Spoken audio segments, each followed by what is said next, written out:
the ghost bomber B-17.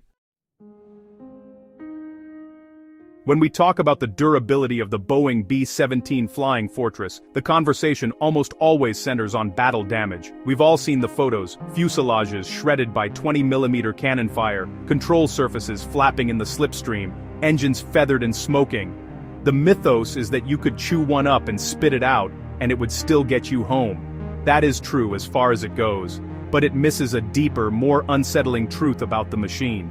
The B-17 wasn't just durable because it could absorb punishment, it was durable because it possessed a peculiar kind of aerodynamic stability that bordered on sentience. It was a machine that, under the right conditions, didn't actually need its crew to keep flying. There is a story from late 1944 that strips away the romance of the invincible bomber and reveals something far more chilling. It's a story that survivalists and students of engineering should pay close attention to because it illustrates a critical lesson.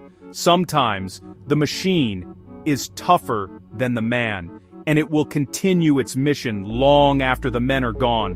We're not talking about a plane that limped home on 3 engines. We're talking about a B-17 that completed its bomb run, flew itself to a base, landed gear up, and rolled to a stop, with not a single soul on board.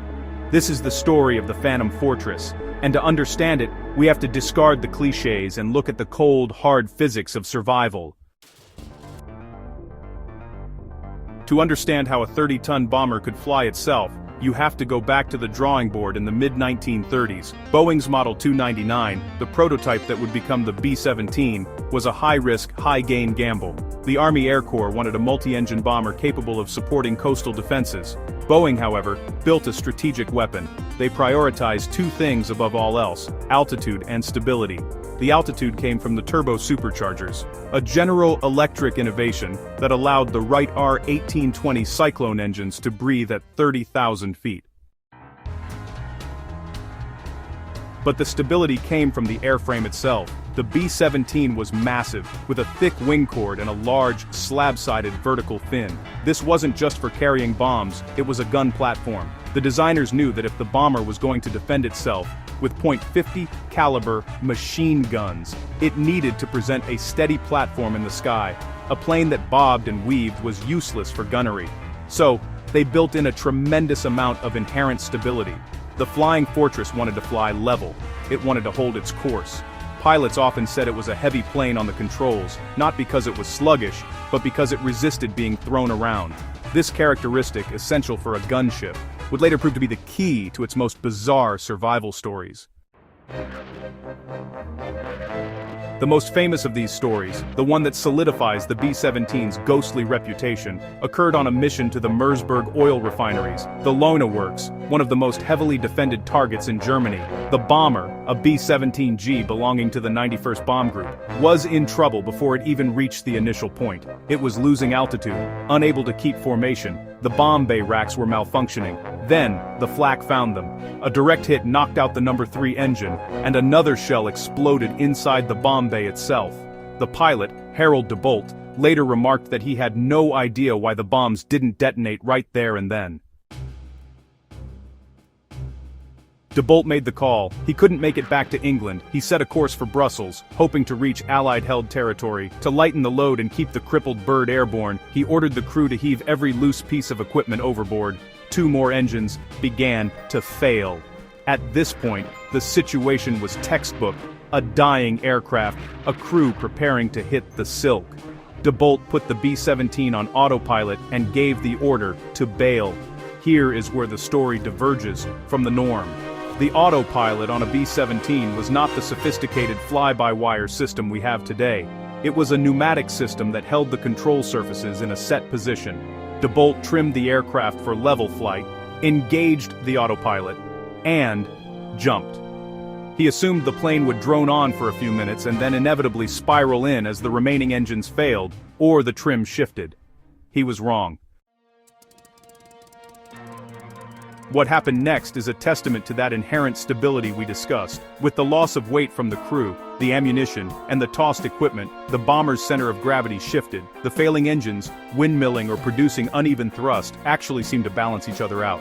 The B-17, now flying on its own, did not spiral into the ground. It held its altitude. It held its course. It crossed the coast of Europe and flew out over the North Sea. Meanwhile, back on the ground, the crew landed safely and began the desperate business of evasion. They assumed their ship was a scattered wreck somewhere in the German countryside. They couldn't have been more wrong. As the Phantom Fortress approached the English coast, a British anti-aircraft crew couldn't believe their eyes. A B-17 was coming in low, wheels down, one prop bent and feathered, but otherwise looking intact. It flew the entire landing pattern. It lined up with the runway. It touched down. As it slid across the grass, a wingtip dug in, spinning the plane to a violent stop, crumpling one of the still spinning props. When the emergency crews rushed to the scene, they were met by the surreal sight of the 3 remaining engines ticking over, cooling in the damp English air. They found no pilot, no co-pilot, no gunners. Inside they found uneaten chocolate bars, flight jackets still hanging, and 12 parachutes, neatly wrapped and ready to use. It looked like the crew had simply vanished into thin air. The navigator's log was open on the desk. The final entry read simply, "Bad flak." When the 8th Air Force Service Command investigated, they found the crew safe at their base in England. The mystery was solved, but the implications linger. For a survivalist or a historian looking for lessons, this isn't just a cool story. It is a case study in the difference between the machine's breaking point and the human's breaking point. The B-17 was designed with redundancy and stability to such a degree that it could, in a sense, complete its own mission. It took the abuse, it held the course, and it sought friendly territory. The crew, subjected to the same abuse, reached their breaking point first. And that is the overlooked consequence of the strategic bombing campaign. The psychological toll of climbing into a machine that was, in some ways, more durable than you were.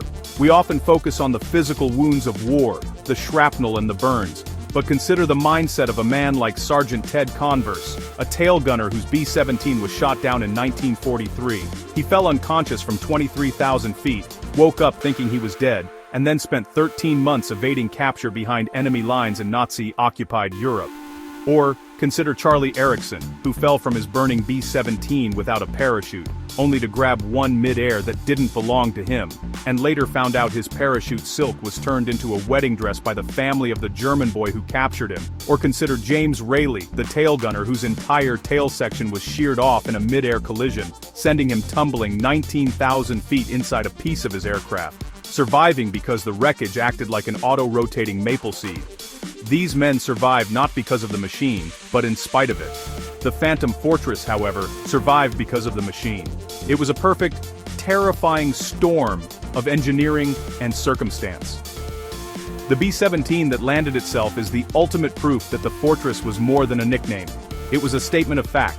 The plane could, in the most extreme circumstances, look after itself. It just couldn't look after the men inside it, and in that disconnect, between the invincible airframe and the vulnerable crew, lies the real, unvarnished history of the air war over Europe.